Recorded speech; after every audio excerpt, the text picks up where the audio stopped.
प्रणाम। कैसन बाइन जा रवा सब? उम्मीद करते हैं कि रवा सब अच्छा होखम। जा अभी हम जा रहल वहीं शिव चाचा गीत सुनावे।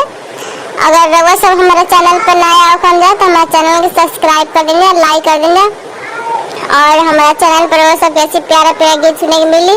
हमारे चैनल पर रवा सब बनल रहम जा। दिल की सी मंगनी नथुनी